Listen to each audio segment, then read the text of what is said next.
భాగంగా పేరెంట్స్ అందరూ కూడా ఈరోజు ప్రెస్ మీట్ పెట్టారు. మరి పేరెంట్స్ వాళ్ళ ఆవేదన మొత్తం కూడా వ్యక్తం చేశారు. అయితే వారిని అడిగే ప్రయత్నం చేద్దాం. మేడం, లైక్ ఎన్ని ఇయర్స్ నుంచి మీ పిల్లలన్న ఈ ఎగ్జామ్స్ రాస్తున్నారు? బాబు 5 ఇయర్స్ నుంచి యూపీఎస్సీ 5 టైమ్స్ రాశాడు. 2 సార్లు ఇంటర్వ్యూకి వెళ్ళాడు.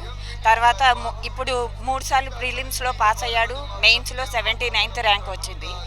అయితే మొత్తం కుటుంబం అంతా పక్కన పెట్టేసి మా ఇంటికి వస్తే మీకు చూస్తే తెలుస్తుంది, ఒక రూమ్ నిండా పుస్తకాలే ఉన్నాయి. అన్ని పుస్తకాలు చదివి ర్యాంక్ సాధించిన తర్వాత ఈరోజు 3 కోట్లు తీసుకొని ఉద్యోగం సాధించారు అనడంలో అదే అవాస్తవం. అసలు 3 కోట్లు ఇస్తే ఎందుకమ్మా 3 కోట్లు? మా అబ్బాయి సంపాదిస్తున్నాడు ఆల్రెడీ, గవర్నమెంట్ జాబే తనకి. ఆ జాబ్ వదిలేసుకొని తెలంగాణ కోసం అని పాటుపడాలి. తెలంగాణ వాళ్ళం మనము, తెలంగాణ కోసం ఏదైనా చెయ్యాలి. కాబట్టి అమ్మ నేను ఆ జాబ్ వదిలేసి ఈ జాబ్కి వస్తున్నాను, తక్కువ జీతము అయినా కూడా మేము పేరెంట్స్ వాడు చేసే త్యాగం కోసమని వాడు చేస్తాడు కదా, సేవ చేస్తాడు అన్నాడు కదా అని చెప్పి మేము ఎంతో సహకరించి వాడికి డే అండ్ నైట్ అన్నం లేదు, నిద్రాహారాలు లేవు. ఇప్పుడు ఈ కోర్టు తీర్పు వచ్చిన దగ్గర నుంచి వాళ్ళకి అసలు నిద్ర లేదు.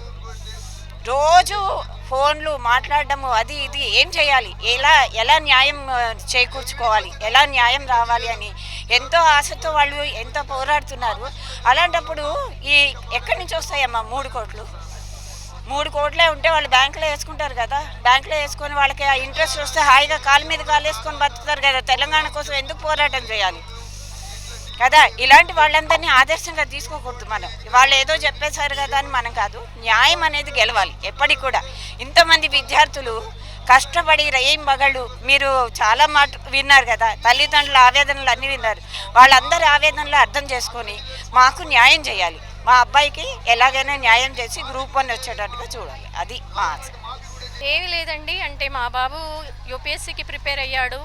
తర్వాత ఏంటంటే గ్రూప్ 1 నోటిఫికేషన్ పడడం వల్ల ఏంటంటే ఎగ్జామ్ రాయాలి అని మేము ఒత్తిడి చేయడం వల్ల గ్రూప్ 1కి వాడు రాయడానికి ఒప్పుకున్నాడు. అంతకుముందు ఏంటంటే వద్దు మమ్మీ నేను యూపీఎస్సీకి ప్రిపేర్ అవుతానన్నాడు. కానీ గ్రూప్ 1 పడడం వల్ల దీనికి రాయడానికి ఒప్పుకున్నాడు. మా ఒత్తిడి వల్ల రాశాడు, కష్టపడి ర్యాంక్ సాధించాడు. ఆ కష్టం ఊరికే మాత్రం రాలేదండి. వాడికి ఎంతో కష్టపడి రాత్రింబగలు 4 గోడల మధ్యలో ఉంటేనే వచ్చింది, రైట్? సో అలా కష్టపడి ర్యాంక్ సాధించినాక మీరు ఇలాంటి నిందలు వేసేయడం మాత్రం కరెక్ట్ కాదు. మీరు ఏదైనా ఉంటే రిజల్ట్ రాకముందు చేయాల్సింది, రైట్? అవకతవకలు జరిగాయి అది ఇది అనేది ఎప్పుడు చేయాలండి? రిజల్ట్ రాకముందు చేయాలి. రిజల్ట్ వచ్చినాక సర్టిఫికేట్ వెరిఫికేషన్ అయిపోయి మెడికల్ ఎగ్జామినేషన్ అయిపోయాక చేయడం అనేది కరెక్ట్ కాదు అని నాది. దీనివల్ల లాభం ఎవరు పొందుతున్నారు అంటే ర్యాంక్ రాని స్టూడెంట్స్ని అడ్డంగా పెట్టుకొని ర్యాంక్ వచ్చే స్టూడెంట్స్ని అనగదొక్కాలని చూస్తున్నారు. కానీ ఇద్దరు నష్టపోతున్నారు అనేది పిల్లలు తెలుసుకోవాలి, రైట్? సో మీరు చేయాల్సింది ఏంటంటే పిల్లల జీవితాలతో ఆడుకోకండి. మీరు కుర్చీల కోసం కొట్లాడండి, ఏవైనా చేసుకోండి, రైట్? కానీ పిల్లల భవిష్యత్తుని అడ్డంగా పెట్టి మాత్రం మీరు ఇది చేయొద్దండి. బికాస్ ఇదొకటే మా విన్నపం.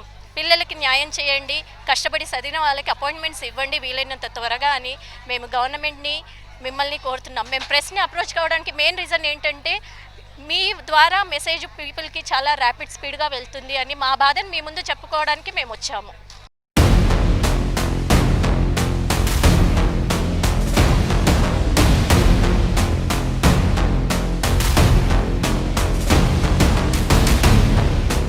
చూసుకున్నట్టయితే ఊర్లలో నుంచి రైతులు కూడా, వాళ్ళు వ్యవసాయం చేసే వాళ్ళ కుటుంబాల నుంచి కూడా ఒక స్టూడెంట్, ఒక పర్సన్ వచ్చి చదువుకొని వాళ్ళు ర్యాంక్స్ తీసుకొచ్చుకొని ఈరోజు ఈ పొజిషన్కి వచ్చిన తర్వాత ఏవైతే ప్రభుత్వం ఎలిగేషన్స్ పెట్టారో వాటి మీద పేరెంట్స్ అందరూ కూడా ఈరోజు స్పందించారు.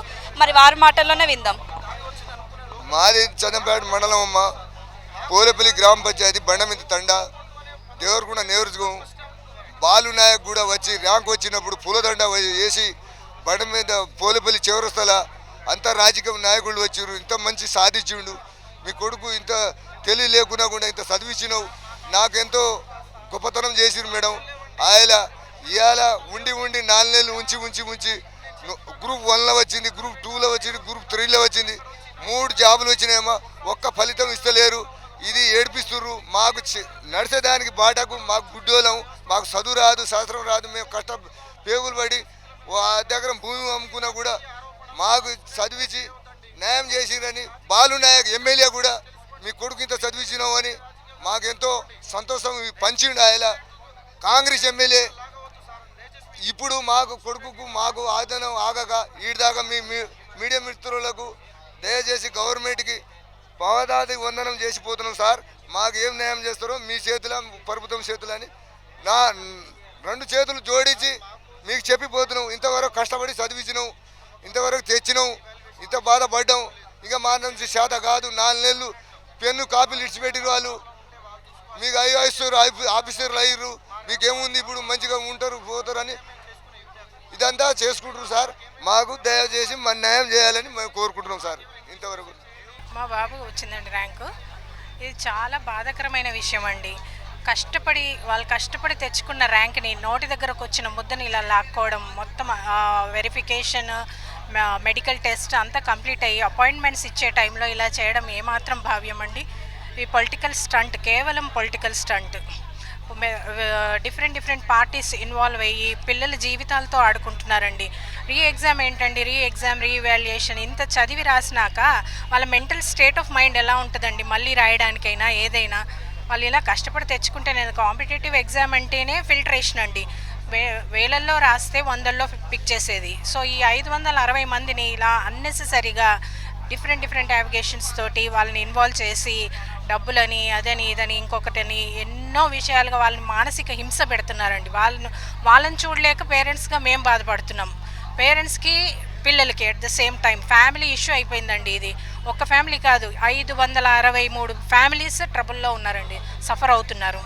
కేవలం మీ ప్రెస్ మీడియా ద్వారానే ఏదన్నా మా బాధని వాళ్ళకు రిక్వెస్ట్ రూపంలో గవర్నమెంట్కి అందజేస్తారన్న నమ్మకంతో మేము ఇక్కడ మిమ్మల్ని అప్పీల్ అయ్యామండి, అంతే.